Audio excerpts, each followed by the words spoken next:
चलिए, अब हम आपको बता रहे हैं तो सब कुछ हो गया। आपको पहला क्वेश्चन 1 और 2 बता चुका हूँ। क्वेश्चन नंबर हम 4 पे चलते हैं, क्वेश्चन नंबर 4 पे चलते हैं। 3 आप लगा ले जाएंगे, थोड़ा सा भी दिमाग लगाएंगे तो मिल जाएगा आपको। क्वेश्चन नंबर 4 की बात कर रहे हैं। एक वृत्त जिसकी त्रिज्या 100 centimeter, r equal to 100 centimeter दिया हुआ है कि 22 सेंटीमीटर लंबाई की चाप वृत्त के केंद्र पर कितने डिग्री को माप बनाएगी। चाप की लंबाई यानी यार बराबर क्या दिया हुआ है, 22 सेंटीमीटर।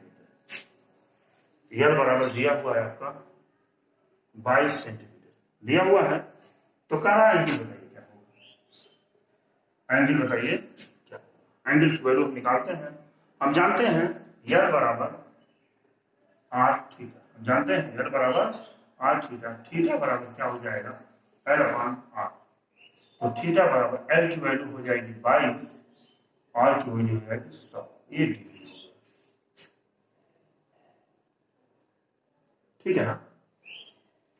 आर बराबर L equal to R theta, तो theta equal to L upon R यानी 22 होते 11 रेडियन। इसकी वैल्यू किसमें आती है, रेडियन में आती है। इतना क्या हो गया, रेडियन।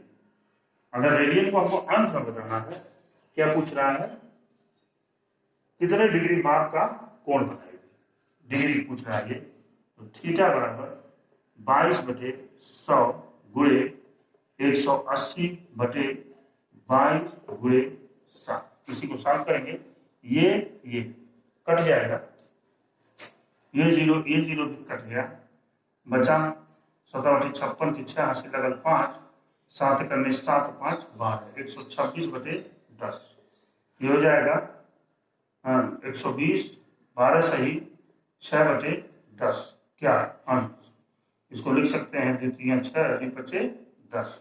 ये हो जाएगा बराबर 12 सही 3/5 अंश। ठीक है, इसको हम मिनट में चेंज करना। चलिए, we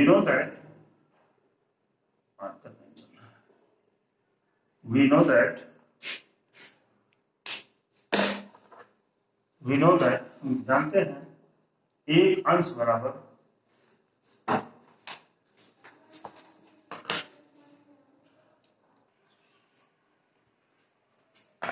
तो हम आपको 12 से 3/5 हम जानते हैं एक अंश बराबर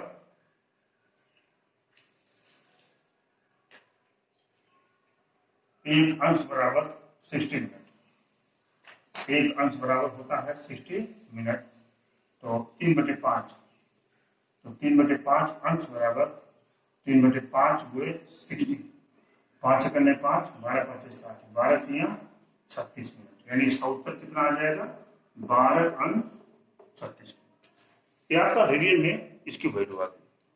अब इसी परिप्रेक्ष्य में हम क्वेश्चन और देखते हैं, इसको नोट कर लीजिएगा आप। चौथा हो गया, छठा देखते हैं। छठा एक एग्जाम्पल मैंने आपको बताया भी था, क्वेश्चन 6 की बात हो रही है। ये दो वृत्तों के समान लंबाई वाले चाप, दो वृत्तों की समान लंबाई का चाप है। माना let the length of arc is L. मान लिया गया कि उसका आर्क क्या है, एल है। अपने केंद्रों पर क्रमशः θ1 = 60 डिग्री एंड θ2 = 75 डिग्री एंगल बनाते हुए तो उनके त्रिज्याओं का अनुपात बताइए। तो कह रहा है कि what will be r1/r2। r1/r2 क्या है, ये आपसे पूछा जा रहा है कि व्हाट विल बी r1/r2 क्या होगा। आपको सबसे पहले आपको भाई लेक्चर ही बताया था कि इस फार्मूले में जो भी हम यूज करते हैं, सबसे पहले थीटा की वैल्यू रेडियन में होनी चाहिए। तो थीटा की वैल्यू हम रेडियन में चेंज करेंगे। इसको करेंगे तो मिलेगा θ1 = 60 × π/180, दिस इक्वल टू π/3 वाट रेडियन। ये मिल गया।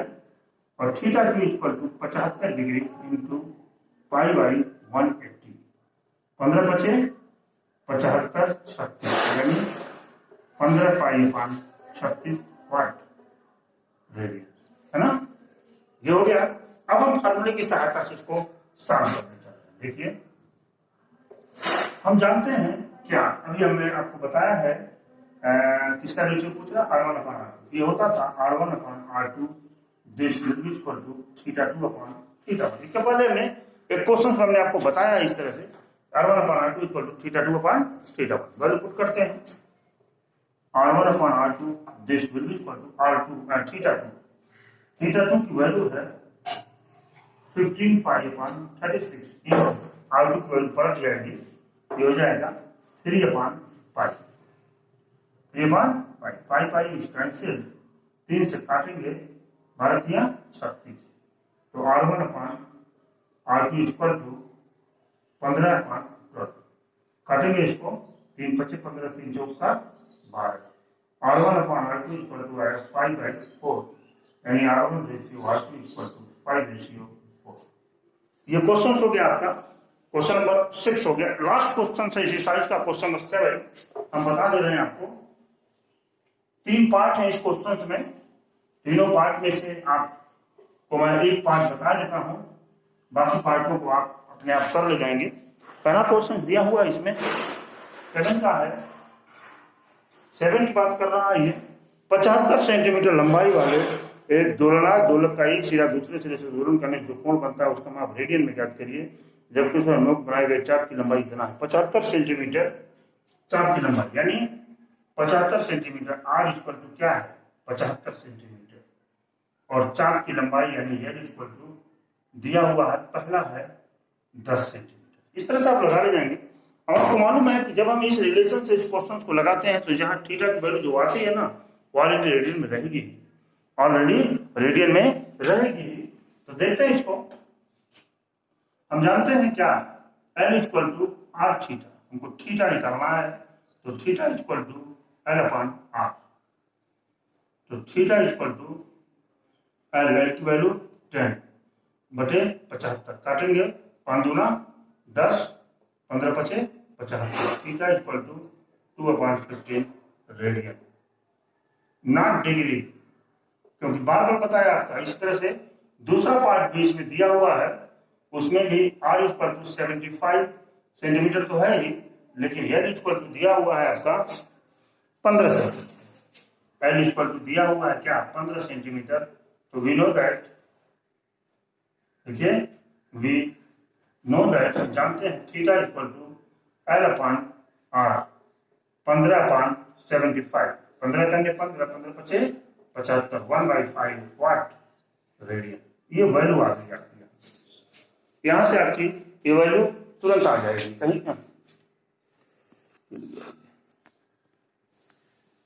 ये वैल्यू आपकी यहीं से आ जाएगी।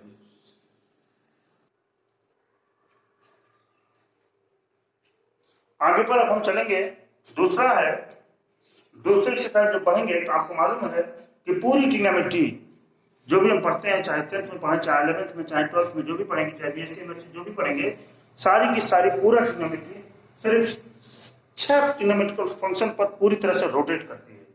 वो ट्रिग्नोमेट्रिकल फंक्शन है साइन, कॉस, टैन। साइन का उल्टा कोस आपको बताया गया था, कॉस का उल्टा सेक और टैन का उल्टा क्वाट। यहीं से फॉर्मूले बनते हैं sine theta equal to cosec theta, cos theta equal to sec theta and tan theta equal to cot theta. इसको आप अपने नोटबुक पर नोट करेंगे। फिर यहीं से जब हम कभी कोसेक थीटा की वैल्यू लेते हैं तो 1/साइन थीटा, और सेक थीटा की वैल्यू लेते हैं तो 1/कॉस थीटा, और क्वाट थीटा की वैल्यू लेते हैं तो 1/टैन थीटा। तमाम सारी सर्व समीकरणाएं भी इसकी होती हैं, आइडेंटिटीज भी होती हैं। जैसे मान लीजिए पहला तो होता है sine square theta plus cos square theta equal to 1, और यही से अगर sine square theta equal to लें 1 - कॉस स्क्वायर थीटा, और कॉस स्क्वायर थीटा की वैल्यू लेंगे तो 1 - साइन स्क्वायर थीटा। दूसरा यहां आता है sec square theta minus tan square theta equal to 1। दूसरी आइडेंटिटी होती है। यहीं से जब हम निकालते हैं तो sec square theta equal to 1 plus tan square theta, और टैन स्क्वायर थीटा बराबर होता है सेक स्क्वायर थीटा माइनस 1। जहां कहीं हमारा ये सब यूजरेशन की बात आएगी वहां हम इसको यूज करते हुए चलेंगे। अच्छा, एक चीज और आपको इसमें बता देना चाहूंगा हम, अब आपके इस चैप्टर्स में लगभग कुछ नहीं है। हाँ, एक चीज और आपको बता दूंगा, बहुत सारी चीजें आप पढ़े हुए हैं। मान लीजिए कोई राइट एंगल ट्रायंगल है, अगर कोई संपूर्ण त्रिभुज है ऐसे ABC, ये इसका कर्ण होता है, इसको हम कर्ण होता है, कर्ण को सिंबल हम के लेते हैं, और ये BC क्या है, आधार है। हाँ, जिसको हम ए मान लीजिए, आधार ए से शुरू है, ए ले लेते हैं, और ये होता है लंब, मान लीजिए हमने इसको ऐड ले लिया, ठीक है। तो एक फॉर्मूला होता है L बटे K, इसको हम ये पढ़ते हैं लॉग बटे कक्का। लॉग बटे कक्का से अगर हमको साइन की वैल्यू लेनी है आपको, तो साइन थीटा इक्वल टू पहला यूज करते हैं हम लंब बटे कॉट, परपेंडिकुलर अपॉन हाइपो। और जब हम cos थीटा की वैल्यू लेते हैं तो ए माने आधार, यहां से मिलता है आपको आधार बटे कॉट। और जब हम tan की वैल्यू लेते हैं, tan थीटा इक्वल टू, तो L माने लंब और ए माने आधार, लंब बटे आधार आपको यहां मिलता हुआ है। बाकी जब साइन की वैल्यू मालूम हो गई तो आप इसका उल्टा करके क्वेश्चन निकालेंगे, जब cos की वैल्यू मालूम हो गई तो इसका उल्टा करके सेक निकालेंगे, और tan की वैल्यू मालूम होगी तो यहां से cot थीटा भी आ जाएगा आपका आधार बटे लंब।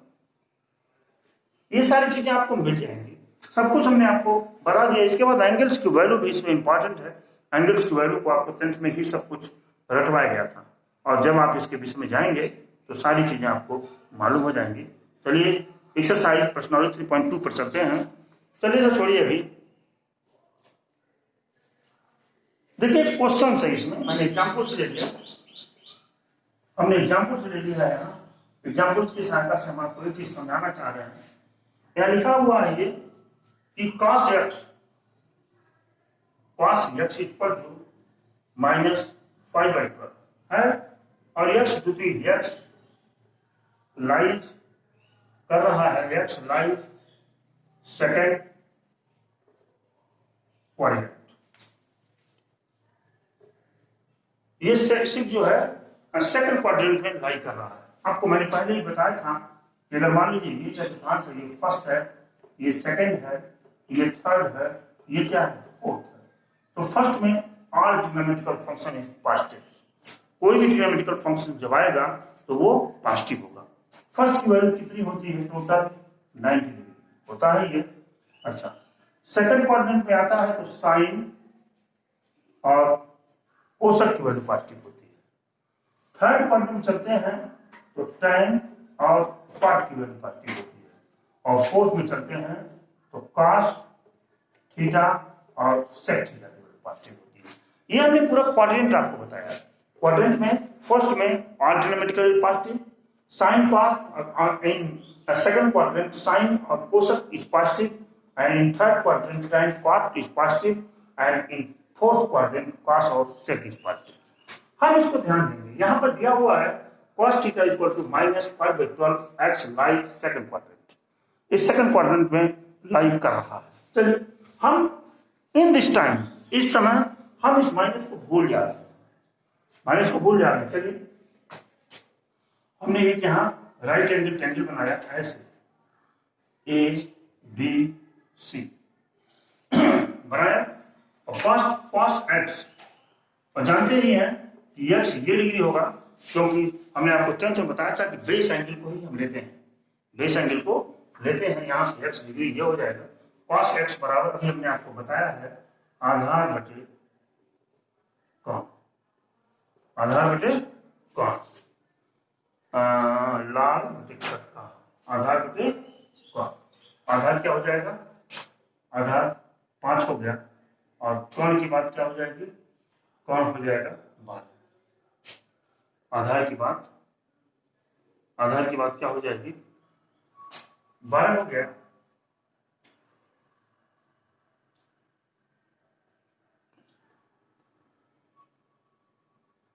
और यही से नहीं तो हम साइन की वैल्यू निकाल लें, sine square x equal to क्या होता है, 1 माइनस कॉस स्क्वायर एक्स। तो साइन स्क्वायर एक्स बराबर 1 माइनस कॉस की वैल्यू क्या है 25/144 आएगा नहीं आएगा?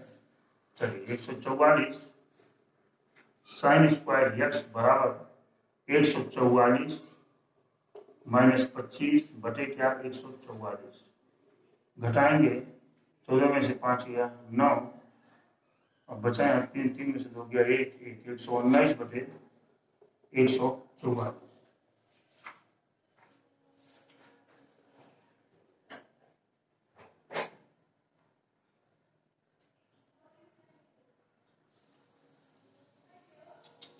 क्वेश्चन हमने गलत लिख दिया, तभी सारा चीज दिक्कत हो रही है इसमें।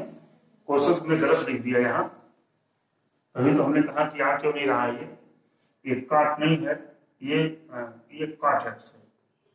Cot x equal to -5/12 example 7 है, ये एग्जाम्पल 7 है। कॉट एक्स देखिए, कॉट एक्स बराबर होता है लंब बटे आधार, आधार बटे लंब, आधार बटे लंब, और ये किसके बराबर है 5/12। एक राइट एंगल हमने यहाँ दिया ABC, एक्स एंगल यहाँ आएगा क्योंकि आप जानते हैं कि बेस एंगल यही आता है, क्योंकि आपको मालूम है कि बेस एंगल यही आता है। तो यहाँ से आधार माने 5, लंब माने 12, तो ये कर्ण कितना हो जाएगा? ठीक है, पाइथागोरस से निकालेंगे, सारी चीजों को आप निकाल सकते हैं अब यहीं के माध्यम से। चलिए साइन थीटा करते हैं, थीटा नहीं एक्स एंगल है। साइन एक्स बराबर क्या होता है? लॉग बटे कक्का हम लिख लेते हैं, अगर यहाँ ऐसे तो क्या मिलता है? लंब बटे कर्ण, लंब क्या है 12 बटे कर्ण, कर्ण माने 13। ठीक है, ये मेरा। अब आप देखते हैं साइन एक्स कहाँ लाई कर रहा है? सेकंड क्वाड्रेंट में, तो साइन की वैल्यू सेकंड में पॉजिटिव होती है। देखिए यहाँ सेकंड में साइन कोशक की वैल्यू क्या होती है? पॉजिटिव होती है, तो यहाँ से हमारा साइन एक्स 12/13 मिल जाएगा। और इसके बाद साइन का उल्टा क्या होता है? कोशक, कोशक एक्स बराबर इसी का उल्टा कर देंगे 13/12, मिल गया आपको। इसके बाद हमारा क्या आता है? Cos x.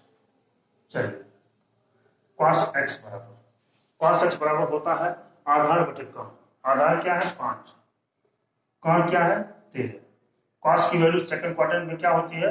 नेगेटिव होती है, कॉस तो फोर्थ में माइनस होता है, यहाँ क्या लगा देंगे? माइनस, और यहीं जब कॉस एक्स की वैल्यू आएगी सेक पर, तो मिल जाएगा -13/5, क्योंकि कॉस का उल्टा सेक होता है। अच्छा, इसके बाद आपका मिलता है tan एक्स, बच रहा है तो tan एक्स बराबर क्या हो जाएगा? -12/5। ये आपका क्वेश्चन नंबर 7 भी एग्जाम्पल 7 की सहायता से हमने आपको लगा दिया सारी चीजों को। एक क्वेश्चन और बता दूंगा आपको, इसके बाद फिर हम आगे चलेंगे।